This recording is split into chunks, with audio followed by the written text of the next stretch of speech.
Jonas. Unang kabanata. Hindi sumunod si Jonas sa Panginoon.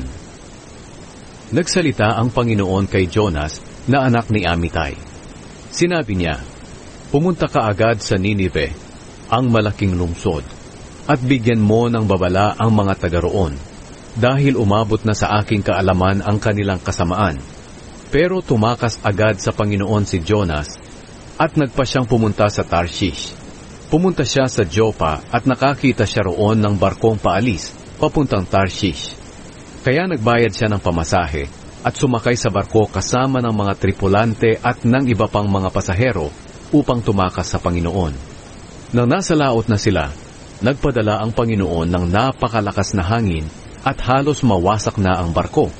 Kaya natakot ang mga tripulante, at ang bawat isa sa kanila ay humingi ng tulong sa kani-kanilang Diyos. Itinapon nila ang kanilang mga kargamento sa dagat para gumaan ang barko. Si Jonas naman ay nakababa na noon sa ilalim na bahagi ng barko. Humiga siya at nakatulog ng mahimbing. Pinuntahan siya ng kapitan ng barko at sinabi sa kanya, "Nagagawa mo pang matulog sa ganitong kalagayan? Bumangon ka at humingi ng tulong sa iyong Diyos. Baka sakaling maawa siya sa atin at iligtas niya tayo sa kamatayan." Nag-usap-usap ang mga tripulante. "Magpalabunutan na lang tayo upang malaman natin kung sino ang dahilan ng pagdating ng sakunang ito sa atin." At nang magpalabunutan na sila, nabunot ang pangalan ni Jonas. Kaya kinausap nila siya, "Gusto naming malaman kung sino ang dahilan ng pagdating ng sakunang ito. Sabihin mo kung ano ang iyong hanap buhay at kung saan ka nanggaling. Sabihin mo rin sa amin kung taga saan ka at anong lahi mo." Sumagot si Jonas, "Ako ay Hebreyo at sumasamba sa Panginoon, ang Diyos sa langit na lumikha ng dagat at ng lupa." Kaya lubhang natakot ang mga tripulante, dahil sinabi na sa kanila ni Jonas na tumatakas siya sa Panginoon. Sinabi nila sa kanya, "Ano itong ginawa mo?" At nang lalo pang lumakas ang hangin, sinabi ng mga tripulante kay Jonas, "Ano ang gagawin namin sa iyo para kumalma ang dagat at nang makaligtas kami sa kapahamakan?" Sumagot si Jonas sa kanila, "Buhatin ninyo ako at ihagis sa dagat at kakalma ito, sapagkat alam kong ako ang dahilan kung bakit dumating ang napakalakas na hangin na ito." Hindi nila sinunod si Jonas. Sa halip, sinikap ng mga tripulante na sumagwan papunta sa dalampasigan.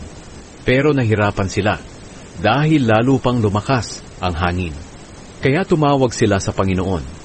Sinabi nila, "O Panginoon, nakikiusap po kami sa inyo. Huwag niyo kaming hayaang mamatay dahil sa gagawin namin kay Jonas. Huwag po ninyo kaming singilin sa aming pagpatay sa kanya, na hindi pa naman namin natitiyak kung siya nga ay nagkasala. Pero alam po namin na ang mga nangyayaring ito ay ayon sa inyong kalooban." Kaya binuhat nila si Jonas at inihagi sa nagngangalit na dagat at kumalma nga ito. Dahil sa pangyayaring ito, nagkaroon ng malaking paggalang ang mga tao sa Panginoon. Kaya naghandog sila at nangakong ipagpapatuloy ang paglilingkod at paghahandog sa Kanya. Samantala, nagpadala ang Panginoon ng isang malaking isda para lunukin si Jonas. 3 araw at 3 gabi siya sa tiyan ng isda. Ikalawang kabanata. Nanalangin si Jonas. Nanalangin si Jonas sa Panginoon na kaniyang Diyos sa loob ng tiyan ng isda. Sinabi niya, "Panginoon, sa paghihirap ng aking kalooban at kalagayan, humingi po ako ng tulong sa inyo, at sinagot niyo ako. Sa bingit ng kamatayan, humingi ako ng tulong sa inyo, at pinakinggan niyo ako. Inihagis niyo ako sa pusod ng dagat. Napalibutan ako ng tubig at natabunan ng mga alon na ipinadala ninyo. Pinalayas niyo ako sa inyong presensya, pero umaasa pa rin akong makakalapit muli ako sa inyo, roon sa inyong banal na templo. Lumubog po ako sa tubig at halos malunod. Natabunan ako ng tubig, at ang ulo ko ay napuluputan ng mga halamang dagat. Lumubog ako hanggang sa pinakailalim ng dagat, at parang ikinulong sa kailaliman ng lupa magpakailanman. Pero kinuha niyo ako sa kailalimang iyon, O Panginoon kong Diyos. Nang parang mamamatay na ako, tumawag ako sa inyo, Panginoon, at pinakinggan niyo ang dalangin ko roon sa inyong banal na templo. Ang mga taong sumasamba sa mga walang kwentang Diyos-Diyosan ay hindi na tapat sa inyo, pero maghahandog ako sa inyo ng may awit ng pasasalamat. Tutuparin ko ang pangako ko na maghahandog sa inyo. Kayo po, Panginoon, ang nagliligtas. Kaya inutusan ng Panginoon ang isda, at iniluwan nito si Jonas sa dalampasigan. Ikatlong kabanata. Pumunta si Jonas sa Ninive. Muling nagsalita ang Panginoon kay Jonas. Sinabi niya, "Pumunta ka agad sa Ninive, ang malaking lungsod, at sabihin mo sa mga taga roon ang ipinapasabi ko sa iyo." Pumunta agad si Jonas sa Ninive ayon sa sinabi ng Panginoon. Malaking lungsod ang Ninive. Aabutin ng 3 araw kung ito ay lalakarin. Pumasok si Jonas sa Ninive. Pagkatapos ng maghapong paglalakad, sinabi niya sa mga taga roon, "May 40 araw na lamang ang natitira at wawasakin na ang Ninive." Naniwala ang mga taga roon sa pahayag na ito mula sa Diyos.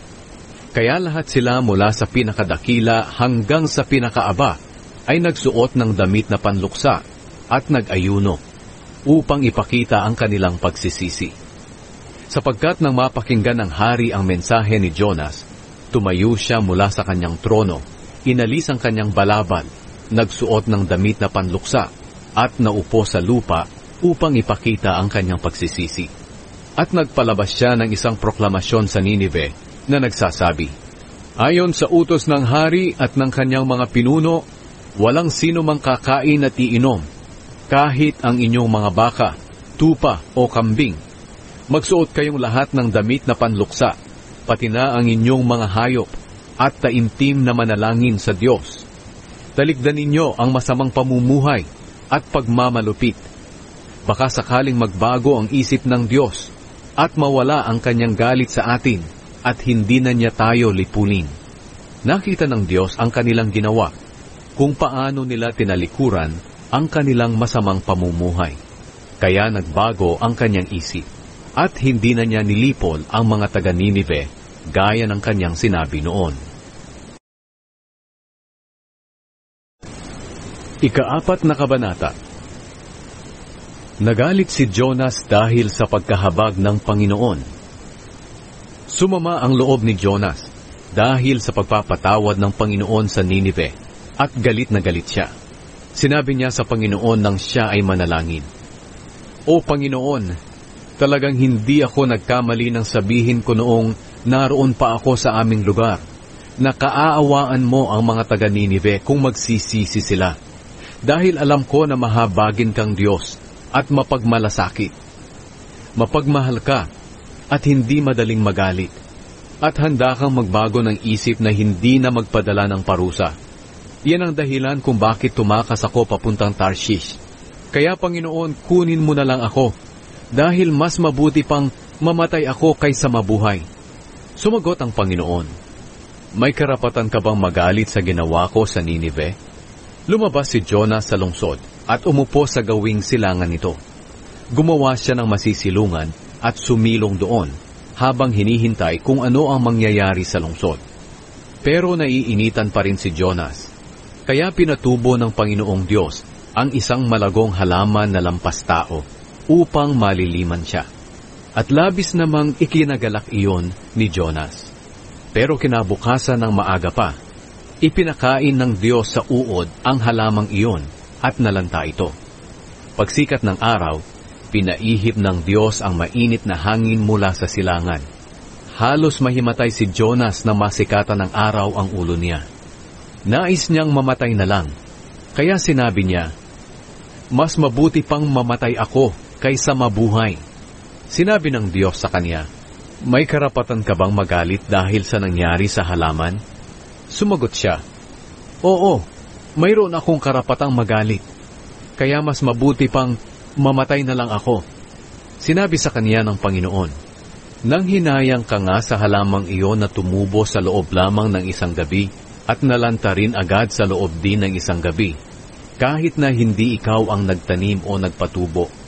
Ako pa kaya ang hindi manghinayang sa malaking lungsod ng Ninive, na may mahigit 120,000 tao na walang alam tungkol sa aking mga kautusan, at marami ring mga hayop.